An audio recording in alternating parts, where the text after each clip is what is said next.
Hey guys, and welcome to the channel. Today is a fun one because we are doing some product testing for Roto-fab. That's right, many of you guys have used the Rotofab Big Gulps.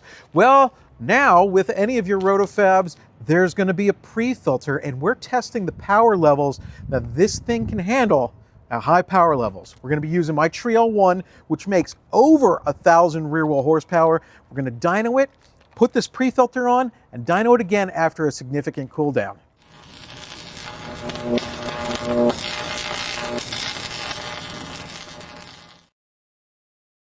This is my ZL1. It's a 2018 Camaro ZL1, and it is more than fully loaded. This bad boy has a Texas Speed 427 cubic inch engine in it, the Rotofab Big Gulp. It's got a big camshaft in it from BTR, a built transmission from Tim King, the inner chiller, and so much more. This thing has been a staple of my life at Complete Street Performance. And we are here today doing more testing, seeing what new products can do. Now let's get some baseline numbers and see if it performs.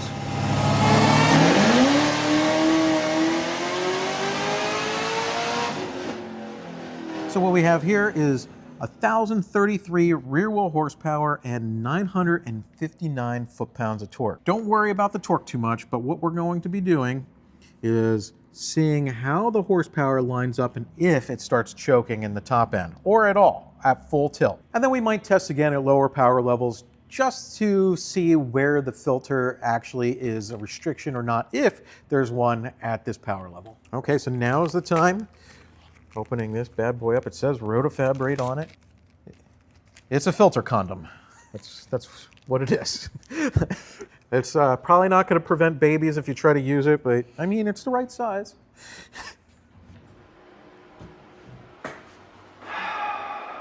Why do we send these guys parts? I should be able to slip it over, get in the hole. It's not bad. Look at that. It looks nice. Yeah, fits good. It looks like there's loop-de-doos here to either yank on or to maybe tie down. It would be something like a piece of rope or something. You know, some kind of little, I don't think it's probably just for putting this thing on. It looks nice. And, yeah, you know, for those of you looking for a more blacked out engine bay, it definitely helps with that. So let's see if we lose any power. I'm gonna get the exact same speed because I have locked it into the dyno, so it'll come up to that point, but then, you know, we're gonna let it rip. I'm gonna get the exact same engine temperature. We are there. I'm gonna pay attention, hope nothing happens. Here we go. Pre-filter test, take one.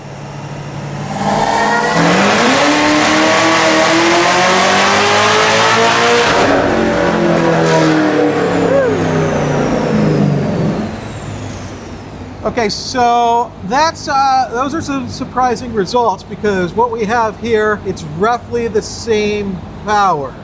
I tried to make sure that the temperatures were exactly the same.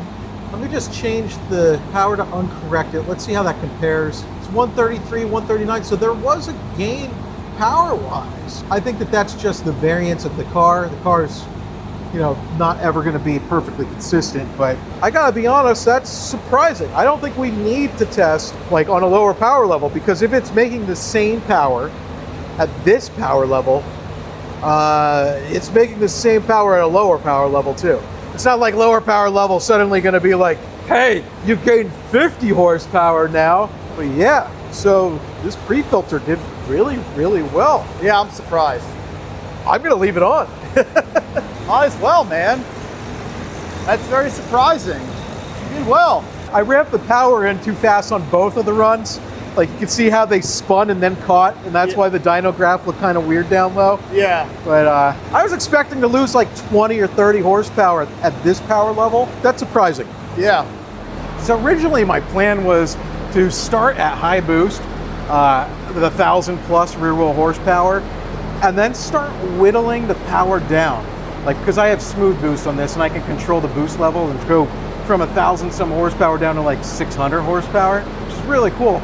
And then I was going to find out where this is or is not a restriction, but apparently it's not a restriction all the way up, so that's really, really impressive. And thus, no further testing on this needs to be done. Do I think that this picked up power? No, I did not gain 6 rear wheel horsepower by putting this on. That's just a variance in the dyno. But I did not lose any power, and I think that's awesome because you get a nice little piece here, keeps the filter clean. I'm seeing if they'll make it with my logo on, because that would be pretty cool too, but it looks good. A pre-filter that performs, something I did not expect. I was thinking it was gonna be like 700 horsepower. So if you guys are interested in this product, it's not out yet, but it will be. And you can probably get it from us or from Rotofab directly. No one else, ever. Only CSP. Adios.